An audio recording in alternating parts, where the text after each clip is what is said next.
There's a common perception that democracy ends with a battle, soldiers in the streets, a coup d'etat, the fall of a government. But we know that democracy can be lost one little step at a time. We've reported on it and lived through it. And when we look at America today, right now, we see a place where the slide to autocracy has already begun. It's not some distant future, it's the present. I'm Ann Applebaum, a staff writer at The Atlantic. I'm Peter Pomerantsev, a senior fellow at the SNF Agora Institute at Johns Hopkins University. We're the hosts of a new podcast from The Atlantic, Autocracy in America. Subscribe to the show wherever you get your podcasts.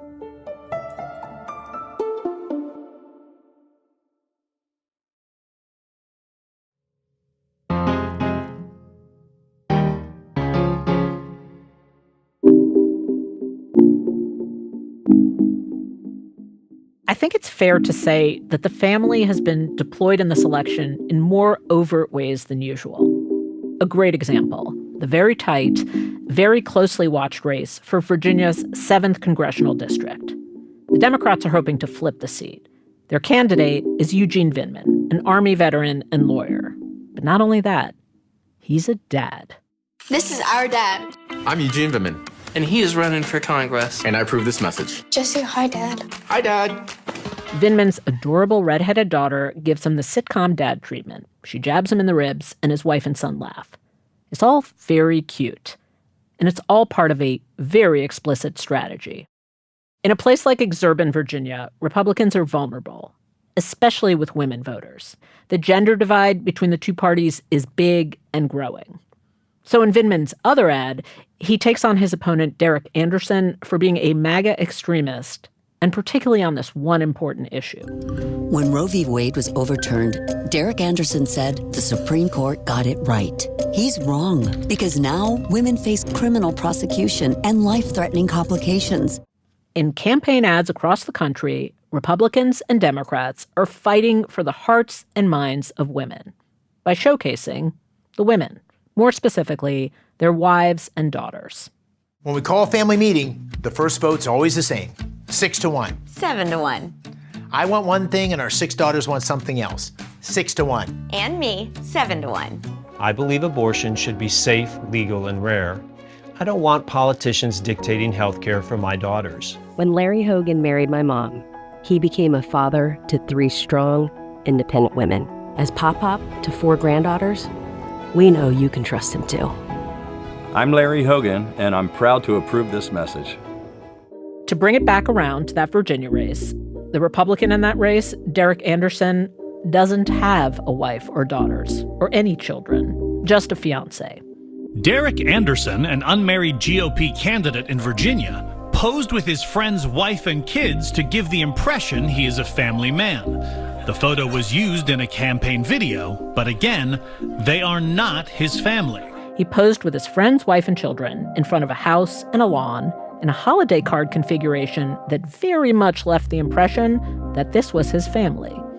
Which begs the question, why, in an era of declining marriages, delayed marriages and parenting, all different kinds of marriages, is the ideal of a traditional family still so strong? Why would a candidate pull a risky move like that rather than just say to the voters, I'm not married yet?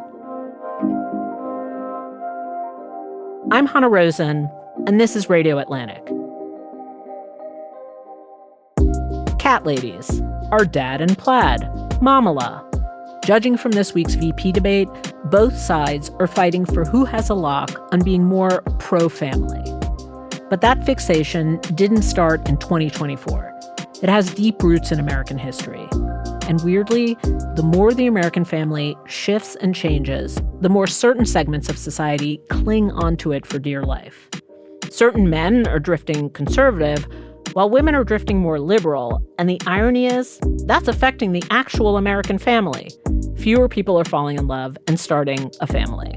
So I wanted to understand this gap between the ideal family that shows up in politics, on Instagram, on TV, and the living, breathing, actual American family. And the perfect person to talk to about that is Jessica Grose, a New York Times columnist and author of the book Screaming on the Inside, She writes about these stories we have about gender and family, what she calls scripts. Here's our conversation. So, Jess, one of the things I deeply appreciate about your book is how you make explicit these scripts that we've inherited about what the American family should be, like what it should look like. I feel like these are things we don't even think about. We just think, oh, yeah, that's normal. That's what it should be. Can you talk about what some of these scripts are and where they come from, where their roots are? So even these ideas of the nuclear family, so mom, dad, 2.5 kids, house, all that was allegedly the main and only form of family ever in the United States.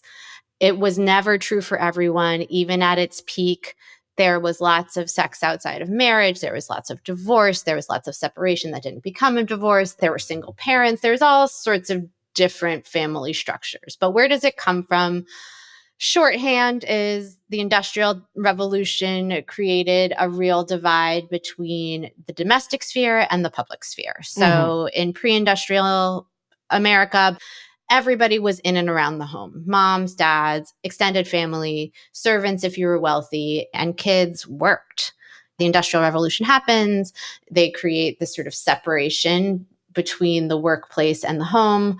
The home was seen as women's domain. The workplace was seen as the male domain. And even now, where the majority of women work, the majority of mothers, even with young children at home work, we still are stuck in these sort of old-fashioned scripts that, if they ever were true for maybe 100 years. Which is amazing to me, that how enduring these scripts are and how much they pervade our sense of how things should be and what is normal, and particularly in the U.S. and particularly in American politics. It seems like in every era, the script takes on a slightly different form. We'll just, for shorthand, say in every political era. So how do you see them showing up now? Like, what is the ideal American family as reflected in the current political dialogue? I would say that it is pretty uncontroversial now for women to work. It is still valorized in some places for women to stay home, and it's still unacceptable in some sort of cultural enclaves. But I would say in American culture writ large, it's pretty uncontroversial for women to work. However, they are still expected to do the majority of domestic tasks, which many of them, us, don't love. Yeah. And I think in this political era, marriage and long-term commitment is still so normative that, and I'm so curious about what you think about this. I think we will see a married gay president before we see a single president. Yes. I mean, it's funny you should say that, it's normal for women to work. What surprises me is, we'll take the childless cat ladies moment. I understand that everybody made fun of vice presidential candidate J.D. Vance for saying childless cat ladies. He got a lot of grief for it. But it is a little bit amazing to me that would even come up, that you could still vilify a single working woman. Yeah, that's why, a lot of conservative commentators will say the culture is so anti-marriage, the culture is so anti-family. Democrats and liberals are trying to destroy the American family when, every pop cultural thing is about marriage. I mean, look at not even just modern things like Bridgerton, hugely successful Netflix show about the marriage plot, right? The idea that somehow we are now, the goal for most people still isn't marriage and kids is demonstrably untrue based on polling. Whether or not they actually accomplish that and it happens for them, that's another story. But still, do most people want to get married and have children? Most young people, yes. And is that statistically true? Yes. On the left and the right? Yes. Okay. Then I want to run this theory by you, because that's what I thought was true, that on the left and the right, the desire to be married is the same, but there's something splitting in the... Well, I wouldn't say it's the same, but I would say it is the majority on both. It's the majority on both. Yes. Okay. So I want to try and locate what is splitting between men and women. Because if men and women both still want to get married, and yet there seem to be just wide divergences about what that looks like, what the marriage looks like, what the ideal looks like. I just want to locate where the split is. So I wrote an article for The Atlantic called The End of Men, as you know, and then turned that into a book like over a decade ago. So I've been tracking this gender divide for a while. Back then, I would say it was nascent. Like you could see that women were pulling ahead in sectors of the economy and men were resisting, adapting. And I wasn't really sure how it would play out either in the economy or in the marriage market. And I would say, a decade plus, it's gotten more extreme. And what's gotten more extreme is that men have hunkered down in their attachment to traditional male-female roles, which is like, that's not obvious. It's not how it rolled out in many other countries. And I just one more part of this theory is that women are then resisting that. Like it's a reactive cycle. Like the more that men dig in corners of the internet, in the culture, in politics, the more women resist. I think that is true for some. I mean, if you look at the polling, there is definitely a gender divide in terms of how liberal women have become and that there are just simply more conservative men. That is true. Mm-hmm. I think the education part of it is really important because I think college-educated men have, for the most part, accepted more egalitarian structures. They, need their wives to work. I mean, the idea that you're going to be a two-income family, I think, is for most people who have children just a necessity. Like you cannot, support in any sort of real way multiple children on one income in many parts of the country. So I think however they feel about it, they need the money. You're resisting the broader research about diverging worldviews, it sounds like. So where do men and women diverge then? Well, no, That's I'm interesting. not resisting it. I just think it is concentrated among men who are already conservative. So I think those men are becoming more polarized and more conservative. But I'm not sure, again, based on the sort of polling about these, it's like, so the way the question is asked and by whom and in what way, there's just so much noise in this data. So I definitely buy that there is a subset of young men, and there are maybe more of them who are already conservative, who are pushed to more extreme versions of conservatism. Mm-hmm. Does that mean that in Gen Z, we're just going to have this massive gender divide and no heterosexual people will ever get married again, which is what the Washington Post argued in an op-ed? I don't buy that for many reasons. Number one being, I just think thirst outweighs politics. Thirst? Like there's horniness, thirst, desire, thirst. Yes, to get married. Yes, to get married. I mean, that's cute, but we have. I mean, very cute. But I know you love your husband. I've seen you post many wonderful things about him. But I'm a normie. I'm sorry. It's I okay. Can't help it. You're a normie and a romantic, as far as I can tell. But there are countries where it hasn't rolled out that way. I mean, there are countries, say South Korea, to some extent Japan, where the pressures on women combined with their, increasing presence in the workforce, combined with the unyielding social and cultural pressures, has actually resulted in lower marriage rates, refusal to marry, and lower birth rates. Like that is a real thing. It is a real thing, but we're just so much less homogenous culturally and racially and religiously than those countries. And our attitude towards women working is much more advanced and always has been. So, I don't see the future for the United States as a South Korea. Is it possible that the future for the United States could be more like Germany or one of the other Western European countries where, the birth rates are really pretty low? I think that is more of a realistic possibility. But there's a lot of variation. And I think young men, in my experience in reporting, do want to be more involved in their children's lives. Like they don't see it necessarily as unmanly.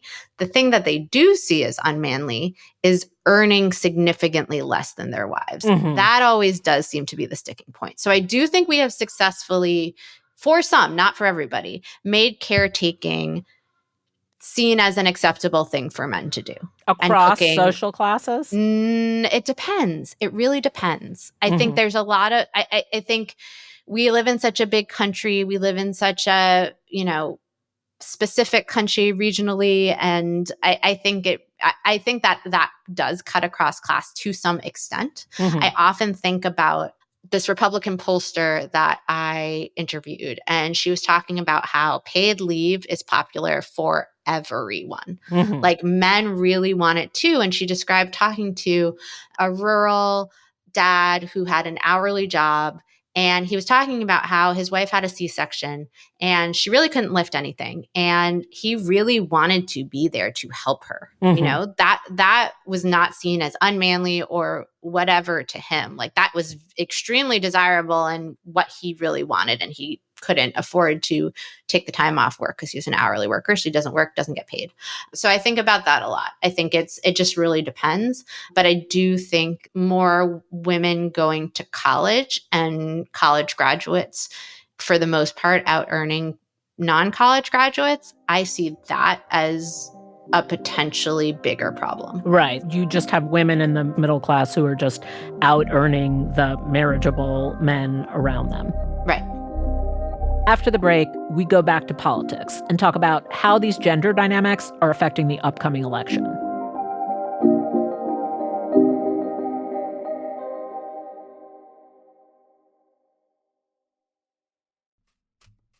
I'm Hannah Rosen. And I'm Lauren Ober. And about a year ago, we met a new neighbor.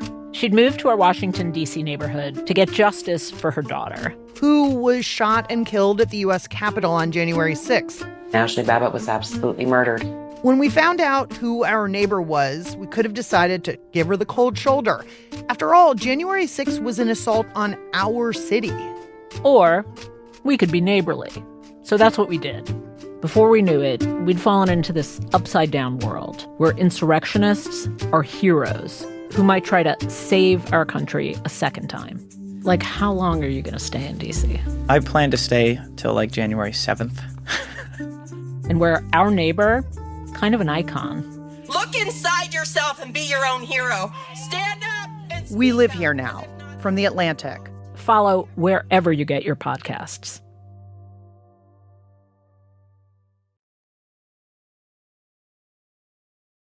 Okay, so back to this election. The gender divide just keeps getting wider and wider in the U.S. between Republicans and Democrats. Given all the statistics you just said about marriage and family, what would you mark as the origin point of that growing divide? Trump. I literally saw a graph today that showed that the divide really became a yawning gap starting in 2015 among young people. Even the fall of Roe didn't move the needle the way Trump and his rhetoric moved the needle. Really? I mean, yes. That's surprising. He is so uniquely repellent to young women. And who can blame them? And I wonder if also, and this is more speculation, the outpouring of Me Too, which I think is an immediate cause, was a response to Trump being elected, right? In many ways. And perhaps seeing that sort of outpouring of storytelling and upset, and then seeing that nothing really changed, right? Like, what can we point to sort of any demonstrable policy outcomes of Me Too? Harvey Weinstein's in jail, but sort of on an individual level, is young women's daily experience of sexism markedly different? I don't know. And then seeing, we did this whole movement, we marched in the streets, and what's changed socially and culturally? We're now, the third generation post-sexual revolution, post-women really flooding into the workplace and colleges. And so I wonder if that is sort of another frustration. Meaning what? Well, cultural progress has stalled somewhat for women. I right? see. So, obviously Roe was overturned, but it's my mom was one of, her medical school class was 5 to 10% women, right? And so I was raised in a community where my mom was one of the few full-time working moms, right? And now my daughters are being raised in a community where I think all of their friends moms work full time. Mhm. I do think that there is possibly a sense among young women. It's like, well, I saw my grandma. My grandma was working. My mom was working. Why culturally am I still doing the majority of the work? Why am I still more mature than all of these boys? Why are the expectations on me to be different, a certain kind of way, still what they are when we've been fighting for this for so long? I see. That makes some sense to me that Yeah. we had for the last, let's say, it's not even that long, but let's say 50, 60 years, been making progress on quantifiable issues like wages, workplace participation, certain kinds of social acceptability. And now we've landed at the difficult, murky cultural issues, and those do seem stalled Exactly. in many ways. Yeah. That's exactly what I was trying to say. So digging more into this election, the interesting thing to me in this election is that everyone is fighting over the normal territory, like who's weird and who's normal. And while it's novel that Democrats are making headway, it does actually make me a little nervous when people start defining normal, like collecting around normal, because we all kind of know who they mean and who they're excluding. Right. So to start with just the low-hanging fruit, that's J.D. Vance. In 2021, when he was running, this is when the childless situation came up. And he used the word normal. He said, is this just a normal fact of American life that the leaders of our country should be people who don't have personal and direct stake in it via their offspring, via their own children and grandchildren? This is the policy view that some people in the conservative world like, that people with children should have greater voting power, sort of greater influence in how the country is run. One of the things that I find saddest is that there are a lot of policies that pro-family liberals and pro-family conservatives agree on, or at least can come to the table to talk about, child tax credits being the main one. But paid leave is pretty universally popular. I think childcare will never happen because that is something that they can't agree on, because many conservatives feel the government should not have a role in supporting children being cared for anybody but their own parents. But, that's another topic. There are a lot of low-hanging fruit of policy that we could come to a somewhat bipartisan agreement on. But when you frame it as, quote unquote, normal people, parents versus everybody else, it just makes it impossible. Yeah, what's confusing about J.D. Vance is, sometimes he talks about family issues in this culture warish ways, like the Vance who talks to Tucker Carlson about cat ladies. But then there's the J.D. Vance who, in mixed company, talks in a lot more measured ways about being pro-family. Like maybe he could come to an agreement on child tax credits.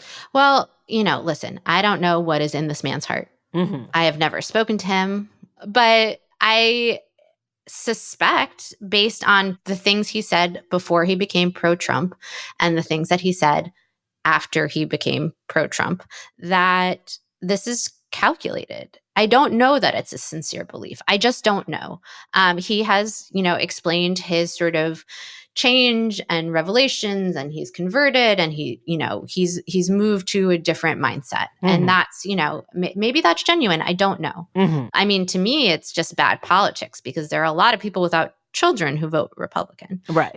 So why are you alienating voters? Like, that's number one. Don't alienate huge groups of people. Right. It's just a bad idea. But I do think, number one, if it is not genuine, it's to appeal to, his potential future boss and all of his followers.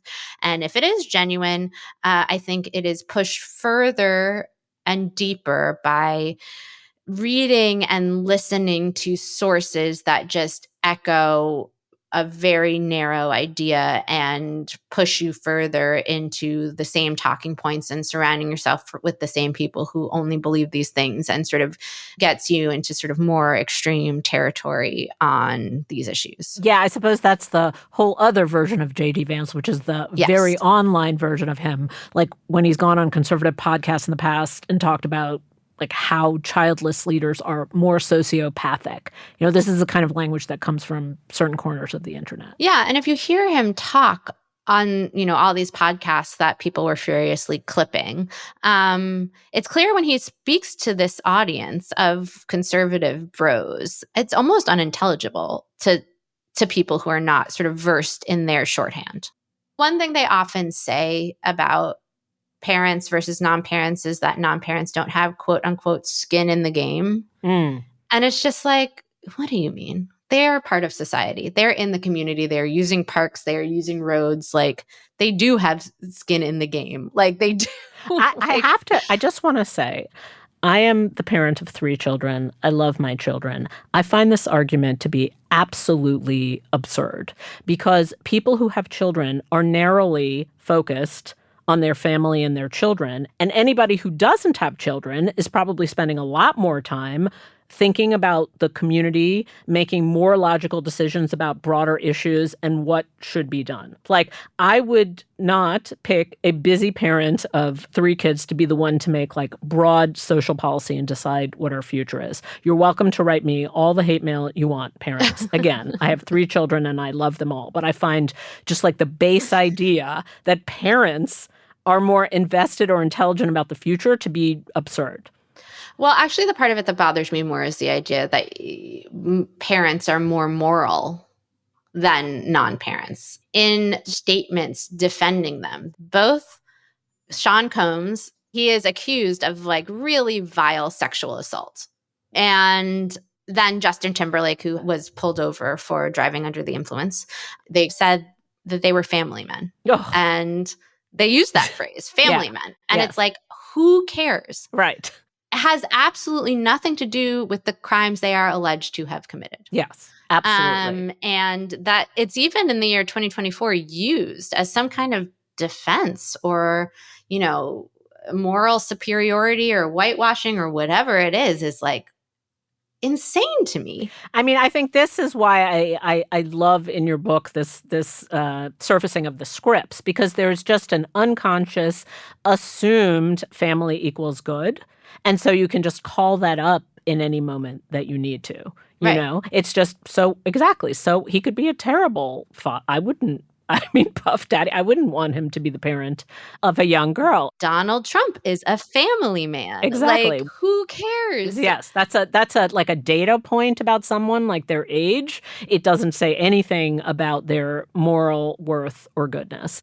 Well, my spiciest take, which is like, I just think that we still have a first lady or first gentleman in the year 2024 is absurd.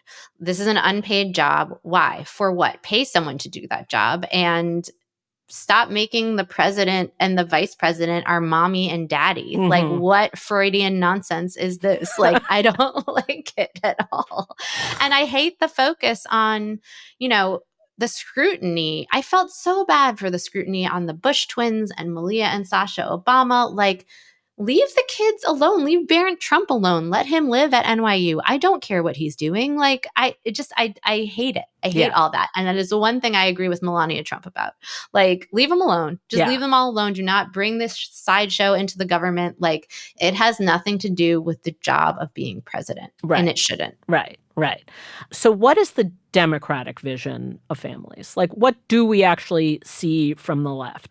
Well, I do think it is, again, these cultural scripts, and these were around when you wrote your book, for college-educated people, and now there is an association with college education and being a Democratic liberal voter. So that's an association that exists.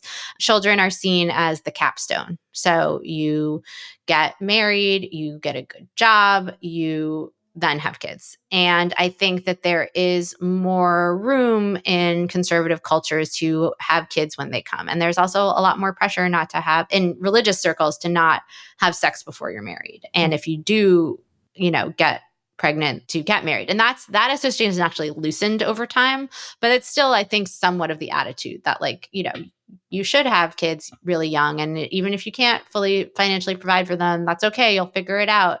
I think that is, not the norm in college educated and especially urban college educated. I mean, if you look at the average age of first time moms in places like New York and San Francisco, it is now, pushing 35. It's like 33. So, right. So it's not a childless cat ladies. It's just like delay the children and also have a cat lady. Like, well, delay the children because you're getting educated and because living in cities is really expensive. I mean, I think I would like just to generally push back on the negative framing of all of this. It's like, it's good that women have access to education. It is good that it is much more unusual for people under 19 to have children. Like, these are all things that we saw as unalloyed societal goods, right? Mm-hmm. Like, and now there's sort of this funhouse mirror of like, no, it's bad. Now it's bad. It's like, well, is it? Mm-hmm. Is it just we have new challenges because of these changes? And so I sort of just always want to make sure we're framing it that way, that it's like, there's new challenges. Yes. Mm-hmm. We do have to think about the birth rate more. We do have to think about how hard it is for people to start wanted families. We do have to think about, are people not meeting people that they want to have children with anymore? And why is that? And it's so complicated. I just don't think that there is some crisis of the liberal family. I just don't buy that. I think many liberal men and women in their 20s have anxiety and dread about having children, but people have always had anxiety and dread about having children. For my book, I read the diaries and letters of women going back hundreds of years, and their emotions were identical to what people feel today about having children. It's scary. It's, the greatest responsibility you can have is for other humans. And the only difference now is many people have an actual choice about whether to become parents. It is somewhat socially acceptable to not have children. And it's like, the second it is even barely socially acceptable to not have children, there's this huge backlash and panic and fear. And I think we should be really highly suspicious of that. Like, these feelings are not new. People have always felt this way. Why are we so afraid of them? Yeah. So afraid of them, saying these emotions are aberrant and not, if having children is the right thing for you to do, these are normal feelings to have on the journey to get there. In terms of political theater, that is, if you could mandate something, what would it be? Would you be like, you're never allowed to talk about a politician's family? You would ban the term, first gentleman, first lady? Like, what would Jess Gross's rules of political theater be? Oh, it would definitely be, we never talk about anyone's family. We just never talk about it. We only talk about their policies. We do not parade them around at conventions. We do not, blow up their Instagrams. Like, it's ridiculous. Like, it only turns negative, I think. And I think it's, especially to minor children, unfair. Yeah. And I think in a deeper way, what it does is perpetuate the script that the only person who can be in charge of us, our leader, the only person we can trust, the only person of good character is a person with a so-called normal family. I agree with that. All right. Well, we're in full agreement. Jess, thank you so much for coming on the show. Anytime. This episode was produced by Kevin Townsend and edited by Claudine Abade. It was engineered by Rob Smirsiak and fact-checked by Morgan Ome. Claudine Abade is the executive producer of Atlantic Audio, and Andrea Valdez is our managing editor. I'm Hannah Rosen. Thank you for listening.